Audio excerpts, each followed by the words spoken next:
let's get into chalk talk here, where we break down the specifics of an individual animal. What we're actually doing on this one is the hunt for the one that's right above my head right now, right behind me. It happened to be a season where I did nothing but him. He's my priority. I'm hunting no other bucks. I shot some does, of course, but usually I go into a situation where this is the buck I'm after. But if this one, that one, or anything else shows up that trips my trigger, I'm going for it. That was not the case this season. I had set my sights on that buck or absolute bust. All season long, all through bow season, I'd seen him 2 darn times. And one was off at a great distance. The other, he busted me cold when I was up in a stand hunting right on his bedroom doorstep. Other than that encounter and seeing him at a great distance, I never came close to harvesting him. So now we're at the tail end of firearm season. The whole reason I'm here is because I do not have great intel. When you do not have great intel of that buck screaming, "Hey, here's where I am, come shoot me," go to where the highest concentration of deer activity is, particularly when you're talking the tail end of the rut, which I was. The corn that's driven down in front of that blind, oh man, you can get away. There was deer packing in there like crazy.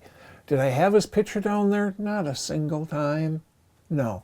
I went there because I was hunting what he wanted. When all else fails, that's what you do. Figure out what he wants the most, and then go to where the highest odds of him being able to find that is. At the tail end of the rut, it was girls. And guess what? The girls were here, as you can see from all that doe bedding around this. And all that primo honey hole brassicas, they're hammering the heck out of that year. They're just demolishing the corn. That's where I'm going to go. When you look at the picture, you see a burnt red line coming in at the lower corner. That's me driving. Where it transitions to yellow is where I would start to walk. As long as I've got, frankly, this wind worked for absolutely everything that wasn't east.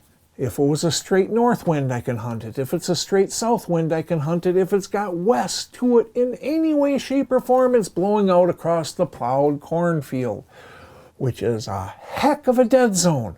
So I put the blind in that bottom corner. I've got no problem reaching across east-west that field. By putting it in as far to the east as I could, man, all I do is walk the edge of that field, drop down in the creek, not even quite 100 yards, pop up, and I'm in that blind, and nothing in the world knows I'm there. As long as there aren't deer 5 yards out in front of you, by having the opening to the back towards the creek, you can slip out of there. As long as the deer are 50 yards out in front of you. This is a very low impact stand location that you could hunt over and over and over and over again. And quite frankly, the whole dang reason it worked was because of all the does. When you don't have solid intel, what you do is you just figure, what does Mr. Big want most right now? Where are the locations I can hunt that offer exactly what Mr. Big wants? That's what I did here. And frankly, it was a real happy ending.